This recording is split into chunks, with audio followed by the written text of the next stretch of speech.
Hey y'all, what's good, beautiful people? It's your girl Tay, and I'm here yet again with another update video. So definitely make sure you guys smash that like button, comment down below, subscribe, plus push the post notification bell button so that way anytime I upload a video, you will be notified. All right, you guys, so we are going to jump right into the news for today, which, by the way, just in case you were wondering, it is actually, for me, it's a Wednesday, but I'm recording this video so that you guys can see it on Thursday. So happy Thursday to you guys. Now, jumping right into the news, I've got quite a few interesting topics that I wanted to read to you guys. I'm gonna try to get through as many of them as I possibly can. The first thing is cautionary tale. Okay, so I wanted to let you guys know this. I spoke to you guys about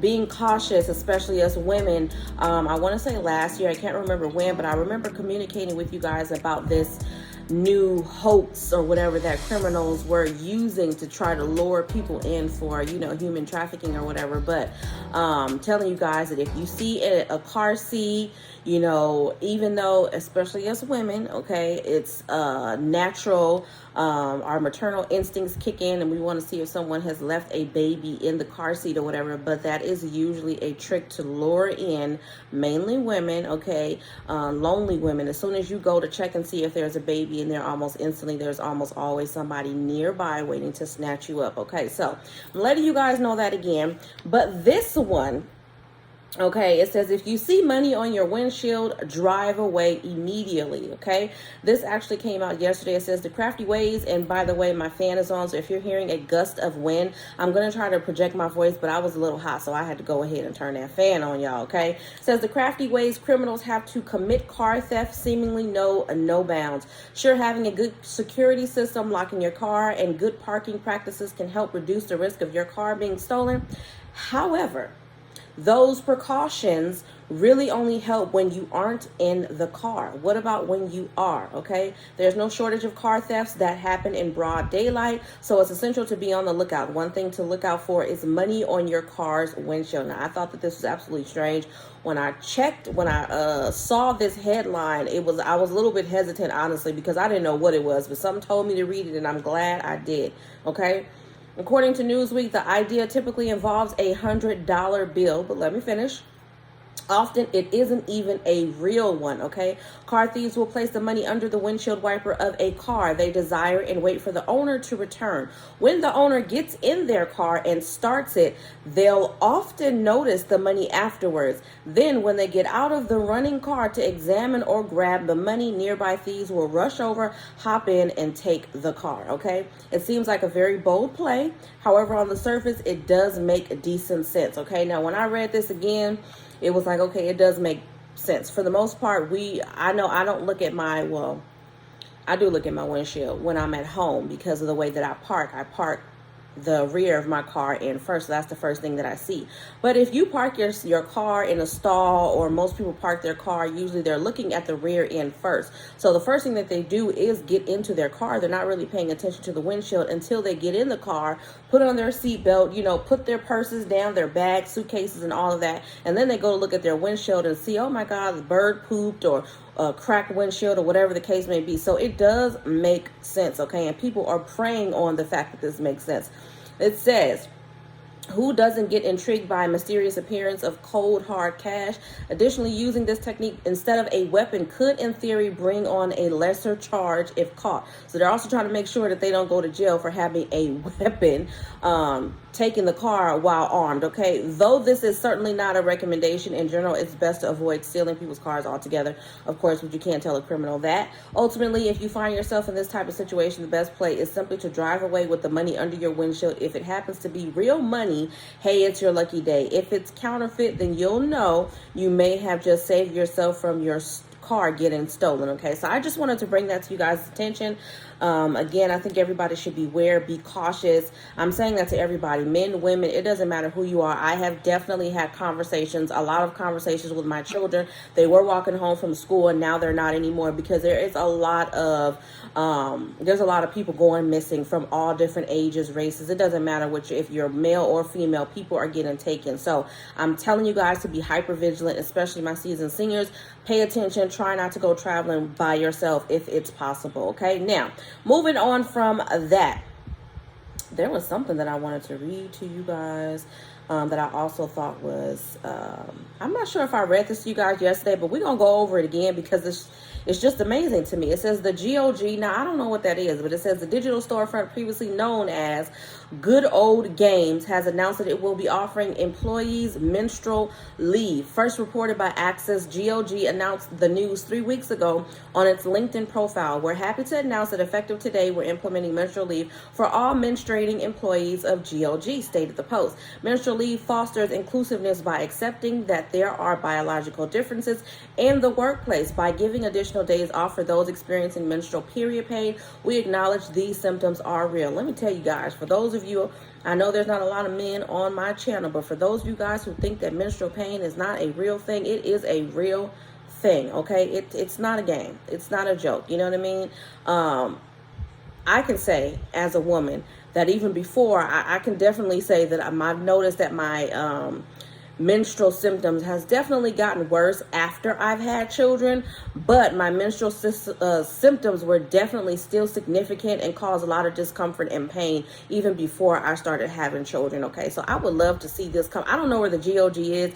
I don't know if it's in the United States of America, but I'm saying this because I'm hoping that somebody just should happen to come across my channel and think this is a good idea. I do think that if a person is experiencing menstrual symptoms severe enough to the fact that it's impairing them from being able to fulfill their job duties, then they should be excused without being reprimanded for that. I do agree with that. The post discusses taboos surrounding menstruation and how breaking them can only be done by speaking up and making an awkward topic a normal conversation. And that was another thing that kind of got me. There's more jargon in this, but why is that an awkward conversation? I know that there's a lot of things that women do or that women go through that are natural, but for some reason there's a lot of people that's uncomfortable with dealing with it. And it's not even just men. I have seen and read articles and seen news where women are uncomfortable by seeing another woman breastfeed in public.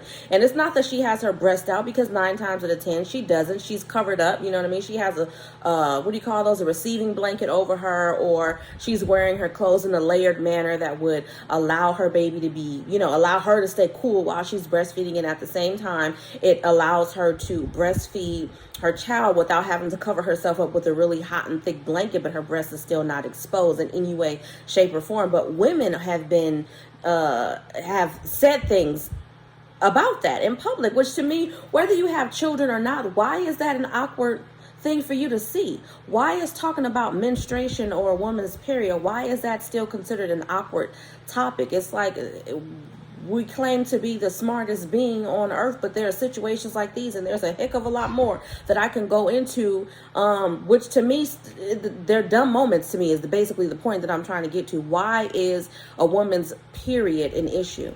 Why is that an awkward conversation? If a woman didn't have her period, then she can't have children. And for those of us that are here walking earth, I would think that that would be a good thing, because then you won't be here to make stupid decisions. I'm just saying, you know what I mean? I think that a lot of us need to grow up, okay? Going on with the article, it says implementing menstrual leave is yet another step towards making GOG an even more inclusive workplace, and we won't stop in our continuous efforts to learn, reflect, and improve on how we can do better for all of our team members, and I love it. Culture and Communication Manager Gabriella, I cannot say her name, so I'm not even going to try, told Axios that employees are allowed to take time as needed whenever period pain occur. And employees can also choose to take paid time off by hours instead of an entire day. Again, love, love, love. I think that more employers should implement this as well. That's just my personal opinion. Comment down below. Let me know what you guys think about this. Moving on to the next subject at hand. Let's see what this is. This SoCal city outs Los Angeles in report listing most expensive rent in the U.S. So, to no surprise, rent prices in the Los Angeles area among the most expensive in the United States. But it looks like some other West Coast cities are outpacing LA since the pandemic began. A Zoomer report released Tuesday shows Zumper's National Rent Index showed rent is rising in 2022 almost twice as fast as it did during the same period last year. Okay, that's true in West Coast cities, cities, where San Diego posted a 31% rise year over year, jumping past Los Angeles and San Jose as the fifth most expensive city. According to the report, San Diego's median one-bedroom rent is up nearly 33% and began rising rapidly in May of last year. At the beginning of the pandemic, San Diego ranked 10th, an analyst said. As of April, Los Angeles rent is back to the 2,250 median it reported in March of 2020, according to the report. Analysts say one key difference between San Diego and other West Coast cities is its home ownership rate of 47%, which is slightly higher than its counterparts. This indicates San Diego's rent is more responsive to a rise in home prices. Rising home evaluations price out renters who would otherwise buy, thus keeping them in the rental market longer than they otherwise would, which adds to the demand for rental housing. Home prices in San Diego metro area have risen almost 50% in the last 2 years, the report stated. I know that for a lot of y'all, it's kind of like, why is that important? But it is important for a lot of people who may be thinking about moving to San Diego. You know, I've been saying, and I'm pretty sure a lot of you guys are already aware, that California is a really, really expensive state. And I'm not saying we're not the only one. I know that New York is expensive too, and there's a lot of other states that are just as expensive as California, but it is valuable information. And nonetheless, you guys know I've been talking about moving, and as much as I want to move out of California, you know, I'm not able to do that right now because of the situation with my children. But rent is ridiculous, and the fact of the matter is, I just to give an example, where I was living prior to here, I had a 2-bedroom apartment. I believe that when I moved in there, my rent was, I want to say, either $1,200 or $1,250 now, due to the lack of rent control in that particular area, which I didn't really know a whole lot about, honestly. That was the first apartment that I had rented by myself,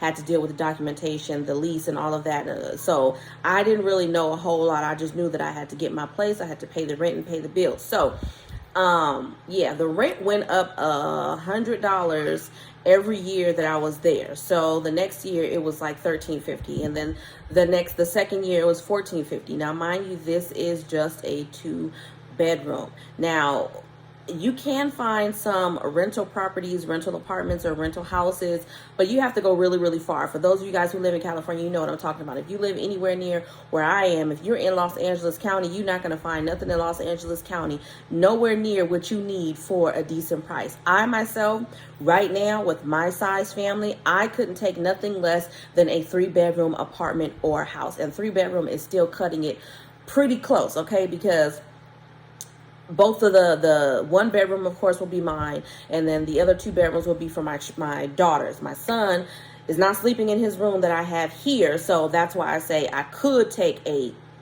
3-bedroom. But for a 3-bedroom, where I'm at now, it would probably be $2,200, $2,100 for a 3-bedroom apartment. It's pretty steep.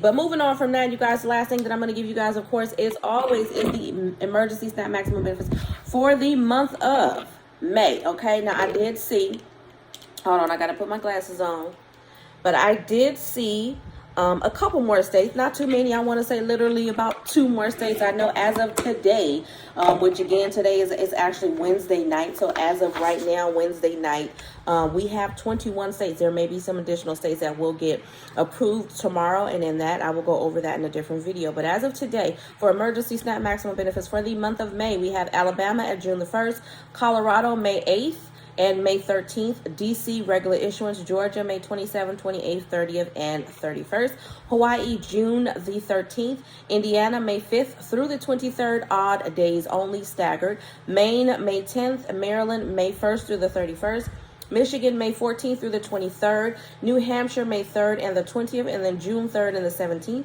New Jersey May 1st through the 5th, New Mexico May 1st through the 31st, so pretty much all month long, North Carolina May 22nd through the 31st, Oregon May 10th, 27th, and then June 1st, Pennsylvania May 14th and then the 17th through the 21st, the 24th through the 27th, and then July 8th. Let me say that again. For Pennsylvania, it's going to be May 14th, and then the 17th through the 21st, and then the 24th through the 27th, and then July 8th. Rhode Island, May 3rd. South Carolina, May 1st through the 19th for currently approved households, and then all month long for newly approved households. Virginia, May 16th. Washington, May 3rd through the 20th. Staggered, Virginia, May 4th, and then June 15th, and then Wisconsin, which is going to be May 21st, and then a final run July the 16th. Okay, so aren't you guys glad that emergency SNAP maximum benefits are still around? I know there's a lot of you guys that are going to say no because you're not getting them for whatever the reason may be. You don't have children, or you're not getting a lot of benefits, and my heart really does go out to you guys. You know how I feel about that.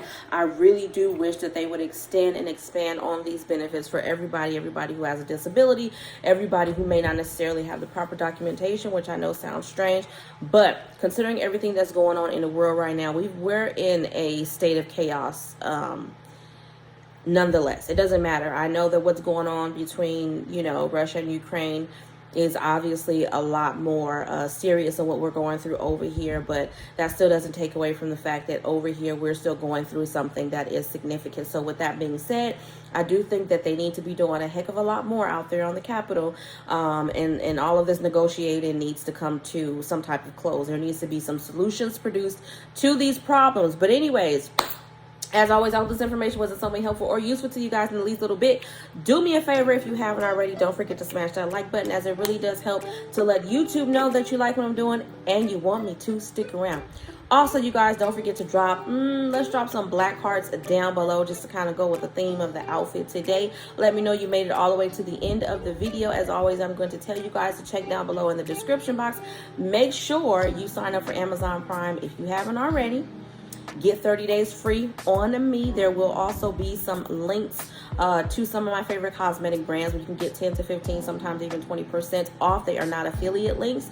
And outside of that, you guys, I'm going to say, as always, remember to live, love, and elevate. And I will definitely see you guys in the next video. Peace, y'all.